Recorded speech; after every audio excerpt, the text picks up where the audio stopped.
കഷ്ടങ്ങൾ സാരമില്ല, കണ്ണുനീർ സാരമില്ല. ദൈവത്തിന് സ്തോത്രം. കർത്താവിൻ്റെ പരിശുദ്ധ നാമം വാഴ്ത്തപ്പെടുമാറാകട്ടെ. ഈ ദിവസങ്ങളിലായി ദൈവത്തിൻ്റെ വചനം നമുക്ക് ഇസ്രായേലിനോടുള്ള ബന്ധത്തിൽ പഠിപ്പാൻ ഇടയായിക്കൊണ്ടിരിക്കുന്നല്ലോ.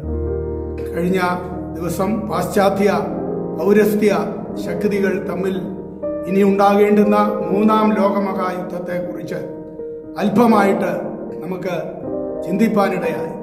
അത് പ്രധാനമായിട്ട് റഷ്യയുടെ നേതൃത്വത്തിൽ ഉണ്ടാകുവാൻ പോകുന്ന യുദ്ധത്തെക്കുറിച്ചും ദൈവത്തിൻ്റെ ആ ഇടപെടലിനെ കുറിച്ചും ഒക്കെ നമ്മൾ ചിന്തിച്ചു. നാം റഷ്യയെക്കുറിച്ച് ചിന്തിക്കുമ്പോൾ കഴിഞ്ഞ ദിവസം അല്പമായി സൂചിപ്പിച്ചു, അവർക്ക് ദൈവവിശ്വാസം അല്പം പോലുമില്ല. കുറെ നാളുകൾക്ക് മുൻപ് അവർ ദൈവത്തിൻ്റെ പ്രതിമ ഉണ്ടാക്കി അത് കത്തിക്കുവാനായിട്ട് ഇടയായി തീർന്നു.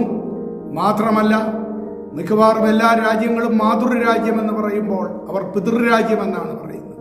കൂടാതെ അവരുടെ പട്ടാളത്തിൻ്റെ സല്യൂട്ട് മുഷ്ടി ചുരുട്ടിക്കൊണ്ടുള്ളതായ സല്യൂട്ടാണ് അവരുടെ പട്ടാളം ചെയ്യുന്നത്. ഇങ്ങനെ അല്പം പോലും ദൈവഭയമില്ലാതെ 24 മണിക്കൂറും റേഡിയോ വഴി ആ നിരീശ്വരവാദത്വം പരത്തുകയും ഒക്കെ ചെയ്യുന്നതാണ് റഷ്യയുടെ സ്വഭാവം.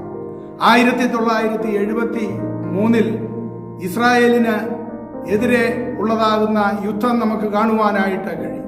അന്ന് അമേരിക്ക ഇടപെട്ടപ്പോൾ അമേരിക്കയ്ക്ക് എതിരെ അറബി രാഷ്ട്രങ്ങൾ വലിയ നിരോധനം കൊണ്ടുവരുവാനായിട്ട് ഇടയായി തീർന്നു.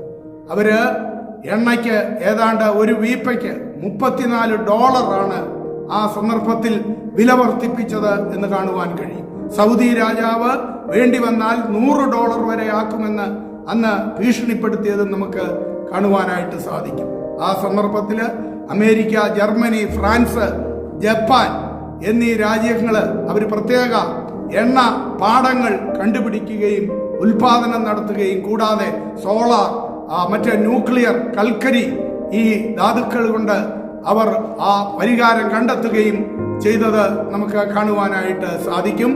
യെഹെസ്കേൽ പ്രവചനം 39 6 തൊട്ട് 9 വരെയുള്ള വാക്യങ്ങളിൽ നമ്മൾ പഠിക്കുമ്പോൾ ഇപ്രകാരം ആ പ്രവചനം കാണുവാനായിട്ട് സാധിക്കും. യഹോവയുടെ അരുളപ്പാട് മാഗോഗിലും അതേപോലെ തീരപ്രദേശങ്ങളിലും നിർഭയം വസിക്കുന്നവരുടെ ഇടയിലും ഞാൻ തീ അയക്കും എന്ന് കർത്താവ് പറഞ്ഞിട്ടുള്ളത്, യഹോവയായ ദൈവം റഷ്യയോടുള്ള ബന്ധത്തിൽ പറഞ്ഞിട്ടുള്ളത് നമുക്ക് കാണുവാനായിട്ട് സാധിക്കും. കൂടാതെ 7 സംവത്സരം അവര് ആ യുദ്ധോപകരണങ്ങളായ പരിച, പലക, വില്ല്, അമ്പ്, കുറുവടി, കുന്തം മുതലായവ എടുത്ത് ഇസ്രായേൽ ജനം തീ കത്തിക്കും എന്നാണ് അവിടെ പറഞ്ഞിരിക്കുന്നതും നമുക്ക് മനസ്സിലാക്കുവാനായിട്ട് സാധിക്കുന്നത്. കൂടാതെ യോവേൽ പ്രവചനം 2:20-21 വാക്യങ്ങളിൽ പറഞ്ഞിരിക്കുന്നത് അവൻ വമ്പ് കാട്ടിയിരിക്കൊണ്ട് അവന്റെ ദുർഗന്ധം പൊങ്ങുമാറാക്കും, നാറ്റം വമിക്കുകയും ചെയ്യും എന്ന് അവിടെയും പറഞ്ഞിരിക്കുന്നത് റഷ്യയോടുള്ള ബന്ധത്തിൽ കാണുവാനായിട്ട് സാധിക്കും.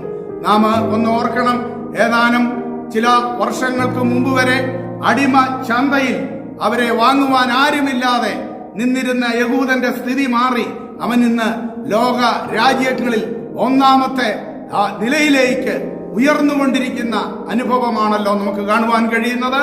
അമേരിക്ക പോലും ആ ഇസ്രായേലിന് ആ യുദ്ധത്തിന് ചിലപ്പോൾ ചില അതിരുവരമ്പുകൾ അവര് വെക്കുന്നു എന്ന് പറയുമ്പോൾ തന്നെ മറുഭാഗത്തുകൂടെ അവര് തുറന്നു കൊടുക്കുന്നതാണ് നമുക്ക് കാണുവാനായിട്ട് കഴിയുന്നത്. നാം ഒന്ന് ചിന്തിച്ചു കഴിഞ്ഞാൽ മനുഷ്യന്റെ യുദ്ധോപകരണങ്ങളൊന്നും ദൈവത്തിന് വേണ്ട. ഈ ദിവസങ്ങളിൽ നാം കേട്ടുകൊണ്ടിരിക്കുന്നതായ മേഘ വിസ്ഫോടനം അത് നടക്കുമ്പോൾ വലിയ വെള്ളപ്പൊക്കമാണ് ഉണ്ടാകുന്നത് എങ്കിൽ തിരിച്ചും സംഭവിക്കാമല്ലോ. മേഘ വിസ്ഫോടനത്തിൽ കൂടി ഈ ലോകം മുഴുവനും അഗ്നിക്ക് ഇരയായി മാറുവാനും സാധ്യത ഇല്ല എന്ന് നമുക്ക് തള്ളിക്കളയുവാനായിട്ട് സാധ്യമല്ല. ഒരു വശത്ത് മനുഷ്യൻ മുഴുവൻ യുദ്ധോപകരണങ്ങൾ വാരിക്കൂട്ടുകയാണ്, മറുവശത്ത് മെഡിക്കൽ കോളേജുകളിൽ പോലും മരുന്നില്ലാതെ ജനം വലയുകയാണ്. അപ്പോൾ തന്നെ ഇവിടെ ഏതാണ്ട് 78,213 കോടിയിലധികം റിസർവ് ബാങ്കിന്റെ കയ്യിൽ ആരും അവകാശികളില്ലാതെ കെട്ടിക്കിടക്കുന്നതായിട്ടും പത്രവാർത്തകൾ നമ്മൾ കാണുകയാണ്. ഒരു വശത്ത് അതേ കോടീശ്വരന്മാർ പെരുകുന്നു, മറുവശത്ത് യുദ്ധോപകരണങ്ങൾ വർദ്ധിപ്പിക്കുന്നു.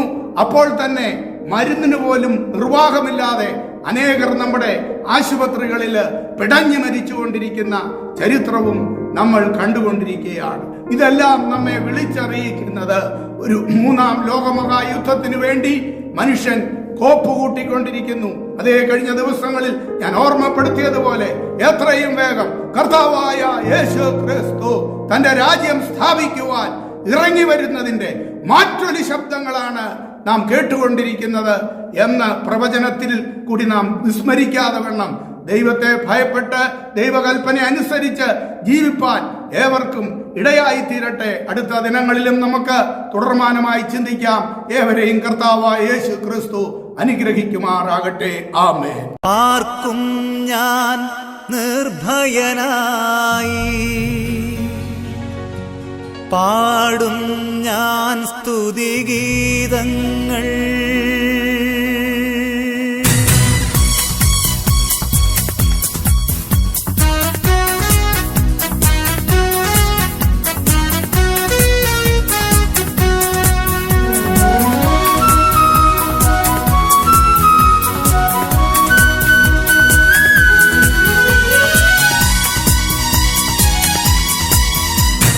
അത്യുന്നതന്റെ മറവിങ്കൽ സർവശക്തന്റെ നിഴലിൻ കീഴിൽ